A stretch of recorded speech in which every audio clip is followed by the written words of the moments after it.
Back in 2018, Harimoto won the ITTF Grand Finals. It was an epic match. He was leading 3-1 and 9-9 in the 5th game. What do you think happened? Well, he was receiving serve, and check out exactly what happened here. Great return, followed up by what? Another great return.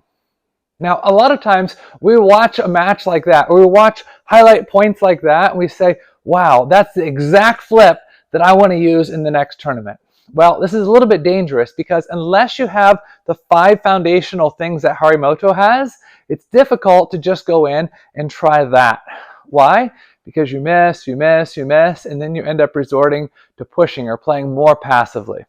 So if you've got these 5 foundational things down, then at the right moment, when you have the right balance, positioning, and timing, you can hit that quality of flip as well. So we're going to talk on 5 foundational things for backhand flip, and then stick around. We're going to talk about 5 foundational things for forehand flip as well. Let's dive into this. So the first thing with backhand flip that you have to be able to do well is move inside the table. So you're here low in your ready position. You move both feet inside the table as well as your upper body. Upper body also moves inside the table. If you're back here reaching forward, you're not going to be able to hit a quality flip. So make sure that you move completely inside the table. This is something that you can work on even before you turn on your Power Pong robot. Just get in your ready position and just practice moving in. Practice moving in. Practice moving in. If you've got it down without the ball, that's a big stepping stone to be able to help you do it when the ball actually comes. So number 1 is move inside. Number 2 is stop your body momentum before flipping. So you want to be able to move in, stop, and then flip. Sometimes instead of stopping, you actually want to pull back a little bit. That allows you to be able to measure the bounce. So you're here in your ready position, you move in, you even pull back a little bit, and then you hit. The third thing is really focus on hitting on the leading edge. That's right in this zone here. We've talked in previous videos about hitting the sweet spot, For backhand, it's a little bit closer to the tip, but for backhand flip, it's a little bit on this side, the leading edge. You get a little bit more efficiency out of your shot. The fourth thing, and this is important, is to be able to recover. No matter how strong your flip is, you got to prepare for the next one. Maybe not 100%, but maybe 80%, maybe 85%, maybe 90%, maybe 95% of the time, it's going to come back with a quick block, maybe a drive, a loop, some kind of a return is going to come, and you got to get ready. If you didn't prepare and then it comes back, you're probably going to lose the point. If you did prepare and they missed, then that's good. That means that mentally you're ready for that higher level. You have to have that mindset with everything in table tennis is the ball is coming back, the ball is coming back, the ball is coming back. The flip syncs together with the loop. The loop syncs together with the counter loop. The counter loop syncs together with the smash. If you think of all the shots flowing together, then the game is going to seem to slow down as you speed up. And the final thing is you really need to develop 4 different versions of the backhand flip. If you have all 4 versions and you have the ability to hit all 4 versions to all different locations and depths in the table, now your flip is dangerous. Why? Because it's not just about speed, but you can vary the spin, you can vary the height, the depth, the quality of the ball, and that throws people off just as much as a powerful speed backhand flip by Harimoto. So the 4 versions you have to be able to do is first one is just the basic. You come in, you wait, and you really focus on the tip of the racket going through the full range of motion. It's basic topspin. I'm coming here and flipping, and I'm generating topspin. The second one is pure side spin. A lot of times people call this the backhand banana flip. And basically what you're going to do is you're going to lift your elbow up just a little bit, and you really focus on the tip of your racket going through a slightly circular motion like this, like this, like this. On the side spin one, instead of hitting kind of in the center of my body, I hit a little bit more on the right side. The next one is the side spin topspin. So it's a combination of the two. I'm going slightly around the ball, but I'm still generating topspin like that. And then the last one, this is the trickiest one. This one actually has backspin, side spin. So what you're going to do on the backspin side spin is you're going to open your racket more, and as you hit, you're actually coming down. So you're imparting this type of spin or backspin on them. Is it important right now to develop 4 different versions? No. What's the priority? Learn to move inside the table. Learn to stop. Learn to hit the leading edge. Learn to recover and do that well with one flip. And then next month, maybe add a second one. Then maybe 3 months after that, add another one. But it's not essential that you have 4 different types of flips. One flip to different locations, that's already enough.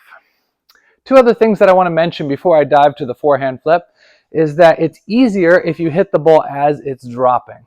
Why is that? Because the ball is losing spin. Yeah, most people know that. But more importantly, the ball is losing speed. So if I hit the ball as it's coming up, or I hit the ball on the top, I'm not going to get nearly as much spin because the ball is going to ricochet off fast. If I let the ball drop, I can get much more of my own spin quality. So I really want to let the ball drop and then play flip. I don't want to play from the top of the bounce. And then the final thing that I need to mention is the body position.